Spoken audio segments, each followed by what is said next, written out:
नमस्कार, स्वागत है अपना बिहार में। अरवल जिला समराले में आयोजित कार्यक्रम में 10 सहायक उर्दू अनुवादकों को नियुक्ति पत्र प्रदान किए।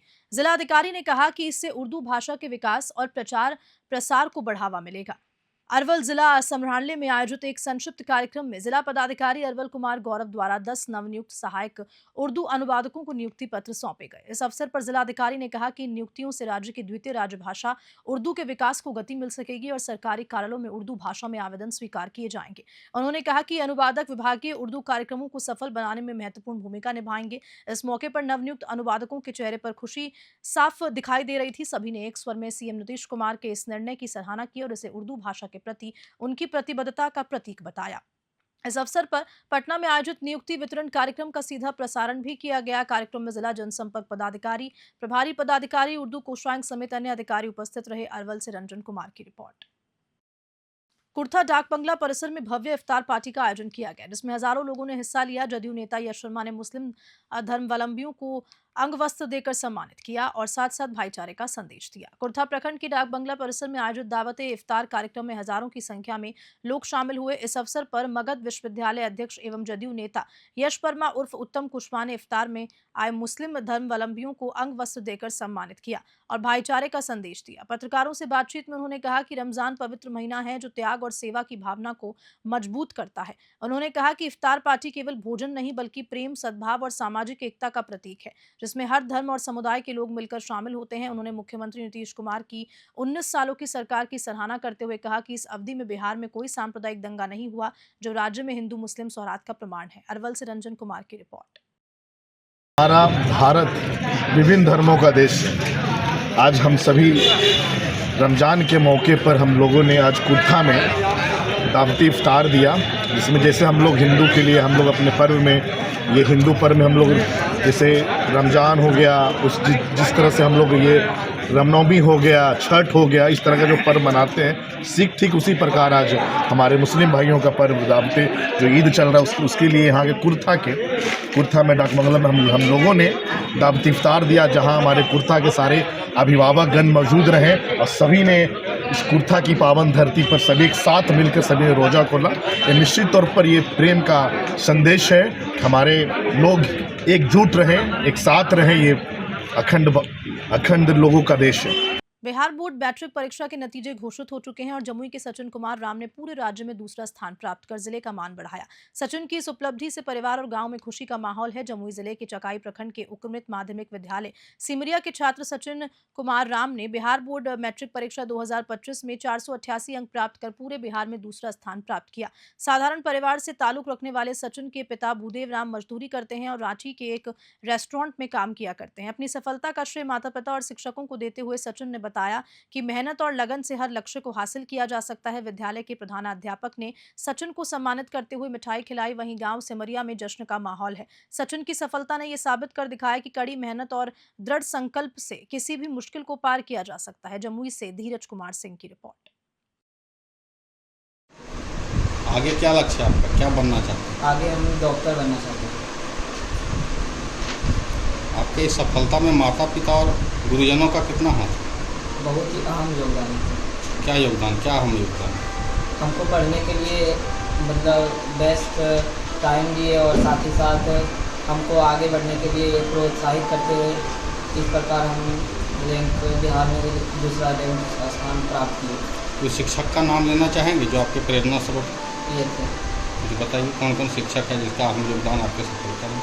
हमारे स्कूल के रमनीत सर और राना सर, नेहा मैम, कविता मैम, वीरेंद्र सर और बहुत सारे टीचर हैं जो हमको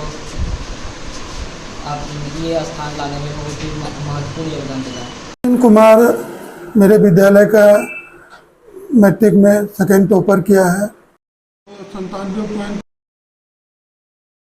97.88 नंबर कुल प्राप्त उसको है और इस कार्य से, उसके इस सफलता से हमारे विद्यालय के सभी शिक्षक आह्लादित हैं, खुशी अनुभव कर रहे हैं और इसको प्रेरणा मिलेगी हमारे और बच्चों को आगे बढ़ने की।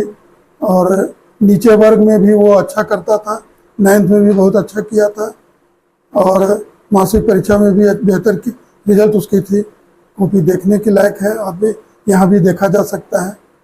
जमुई जिले के मलियापुर थाना क्षेत्र स्थित पावर ग्रिड के पास अचानक आग लगने से हड़कंप मच गया। राहगीरों की सतर्कता और अग्निशमन विभाग की तत्परता से समय रहते आग पर काबू पा लिया गया, जिससे बड़ा हादसा टल गया। शनिवार देर शाम जमुई जिले के मलियापुर थाना क्षेत्र स्थित पावर ग्रिड के प्रवेश द्वार के पास झाड़ियों में अचानक आग लग गई। धीरे धीरे आग की लपटें पावर ग्रिड की ओर बढ़ने लगी, जिससे इलाके में अफरा तफरी मच गई। राहगीरों ने तत्काल अग्निशमन विभाग को सूचना दी, जिसके बाद दमकल कर्मी मौके पर पहुंचे और समय रहते आग पर काबू पा लिया। बताया जा रहा है कि जिस स्थान पर आग लगी वहीं 3 साल से मलियापुर थाना द्वारा जब्त एक ट्रक खड़ा था। यदि आग ट्रक तक पहुंचती तो बड़ा नुकसान हो सकता था। अग्निशमन विभाग के अधिकारी राम बहादुर राम ने बताया कि पावर ग्रिड के पास ही उनका कार्यालय है, जिससे तुरंत मौके पर पहुंचकर आग बुझाने में सफलता मिली। जमुई से धीरज कुमार सिंह की रिपोर्ट। बिहार बोर्ड मैट्रिक परीक्षा में औरैया की मानसी सिंह ने 7वीं रैंक हासिल कर जिले का नाम रोशन किया। 96.70% अंक प्राप्त करने के बाद परिवार में जश्न का माहौल है। मानसी ने अपनी सफलता का श्रेय माता पिता और शिक्षकों को दिया और अपने IAS बनने के सपने को भी साझा किया।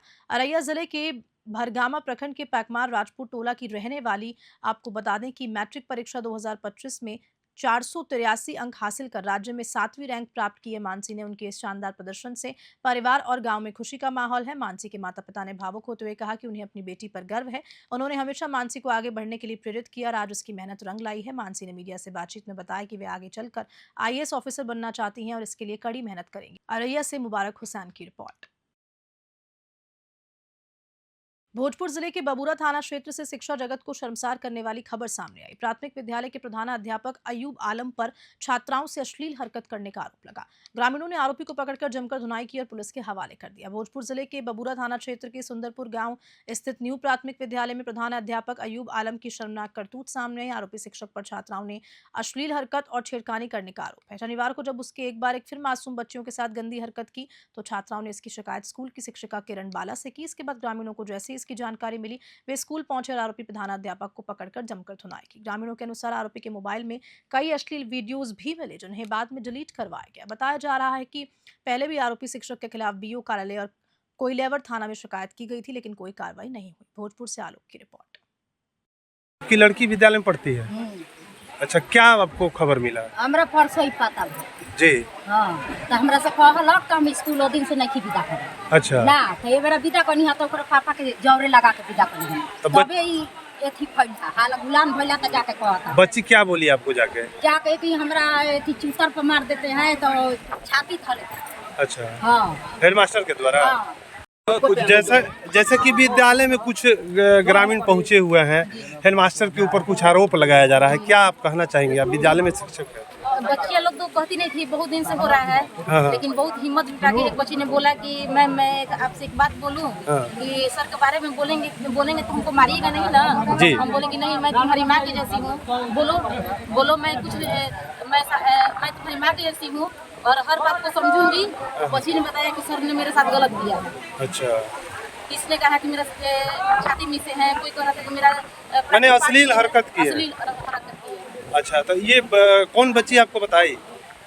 बच्चियों का नाम विद्यालय की बच्ची है ना? जी, बच्ची का नाम क्या बताएं सर? कितना उम्र है? 3 से लेकर के 5 तक की बच्ची, किसी बच्ची को छोड़ा नहीं। अच्छा, यहाँ बक्सर के बाबा नगर इलाके में एक युवक की संदिग्ध हालत में मौत से सनसनी फैल गई। मृतक के गले पर बिजली के तार के निशान मिले और कमरे में खून के धब्बे भी पाए गए। पुलिस जांच में जुट गई है। बक्सर के मुफस्सिल थाना क्षेत्र के बाबा नगर में उस वक्त हड़कंप मच गया जब एक युवक की लाश उसके किराए के कमरे में संदिग्ध परिस्थितियों में मिली। मृतक की पहचान गाजीपुर जिले के मैनपुरी निवासी 22 वर्षीय आदित्य कुमार वर्मा के रूप में हुई, जो पिछले 2-3 महीनों से यहाँ सोनारी का काम सीख रहा था। बीते 2-3 दिनों से परिवार वाले आदित्य से संपर्क नहीं कर पा रहे थे, जिससे चिंतित होकर वे शनिवार को उसके कमरे पर पहुंचे। काफी कोशिशों के बाद भी दरवाजा नहीं खुला तो उन्होंने पुलिस को सूचना दी। पुलिस ने जब दरवाजा तोड़ा तो कमरे का दृश्य चौंकाने वाला था। आदित्य का शव पड़ा हुआ मिला। गले पर बिजली के तार के कसने के निशान थे और चारों ओर खून के धब्बे फैले थे। घटना की सूचना मिलते ही SDPO धीरज कुमार मौके पर पहुंचे और FSL टीम को बुलाया गया। पुलिस ने शव को कब्जे में लेकर पोस्टमार्टम के लिए भेज दिया। बक्सर से धीरज कुमार की रिपोर्ट। मामला यहाँ हमारा एक भतीजा था, वो 2-3 महीने से आके वो काम सीख रहा था एक स्वर्णकार की दुकान पर। चूँकि जात से स्वर्णकार है इसलिए वो जो है मुहर और लगाने का काम सीखता था। अब बीच में आज सुबह सूचना मिली कि उसका दरवाज़ा 2 दिन से बंद है और खुल नहीं रहा है। तो हम लोग भगे भगाए आए वहाँ से, किसी तरह से ऊपर चढ़ के उसको हमारा लड़का उसको खोला खाला तो अंदर देखा तो वो उसकी बॉडी जो है डेथ पड़ी हुई है औंधे मुँह। हाँ, उसके गले में एक बिजली का तार लगा हुआ है, ऊपर कुंडी में एक पतला सा छोटा सा टुकड़ा तार का फंसा हुआ है। प्रथम दृष्टया देखने के बाद तो सब लोग यही कह रहे हैं कि वो जो है आत्महत्या किया है, लेकिन उसकी यथास्थिति स्थिति देखने के बाद ये लग रहा है कि कहीं उसकी हत्या करके उसके गले में जो है रस्सी का फंदा न बांध दिया गया हो नीचे से तार में, क्योंकि जितनी ज़्यादा ब्लीडिंग हुई है उससे ये अनुमान लगता है कि फांसी लगाने के बाद इतनी ज़्यादा ब्लीडिंग होने की संभावना नहीं है। सुसाइड से लेकर हत्या की वो कहानी हम लोग सभी बिंदुओं पर इसमें विस्तृत रूप से घटनास्थल पर विश्लेषण कर रहे हैं। फॉरेंसिक साइंस जो एक्सपर्ट हैं वो भी आए हैं, उन्होंने भी इन सीन ऑफ क्राइम की वीडियोग्राफी और फोटोग्राफी की है। इसके अलावा जो है हम बॉडी को भी जब पोस्टमार्टम दिखा देंगे उसके बाद भी कुछ और विस्तृत रूप से। बक्सर में सोशल मीडिया पर हथियार लहराने का मामला सामने आया। पुलिस ने तुरंत कार्रवाई करते हुए युवक को गिरफ्तार कर लिया और उसके पास से अवैध हथियार बरामद किए। मामले में एक और आरोपी की तलाश फिलहाल जारी है। आजकल युवाओं में हथियार रखने और सोशल मीडिया पर उसका प्रदर्शन करने का चलन बढ़ता जा रहा है। इसी को लेकर पुलिस प्रशासन सख्त हो गया है। बक्सर के मुफस्सिल थाना क्षेत्र के गुरुदास मठिया का रहने वाला अमन पांडे सोशल मीडिया पर अवैध हथियार लहराते नजर आए, जिसके बाद पुलिस ने त्वरित कार्रवाई करते हुए उसे गिरफ्तार कर लिया। सदर एसडीपीओ धीरज कुमार ने प्रेस कॉन्फ्रेंस में जानकारी दी कि मुफस्सिल थाना अध्यक्ष अरविंद कुमार को इस मामले की सूचना मिली और साथ साथ जांच में पता चल पाया कि आरोपी युवक को यह हथियार पांडेपट्टी निवासी अंकित रॉय ने उपलब्ध कराया था। पुलिस ने अमन के दालन के हथियार बरामद कर लिया, लेकिन मैगजीन और कारतूस अंकित रॉय के पास होने की जानकारी मिली। बक्सर से धीरज कुमार की रिपोर्ट। तारीख को जो है एक सूचना मिली थी और एक फ़ोटो वायरल हुआ था। इंस्टाग्राम पे एक वीडियो था बेसिकली, इसमें एक व्यक्ति के द्वारा जो है कमर में एक देसी पिस्टल के साथ उस वीडियो में देखा गया है उनको। उस व्यक्ति का सत्यापन किया गया है, तो उनका जो है नाम पता जो है अंकित राय पिता रामेश्वर राय जो गुरुदास मठिया के रहने वाले हैं पांडेपट्टी में, उनके रूप में सत्यापन हुआ। तत्पश्चात उस व्यक्ति को जो है उनके घर पे छापेमारी की गई, तलाशी लिया गया। खबर के साथ अपना बिहार में इतना ही। नमस्कार।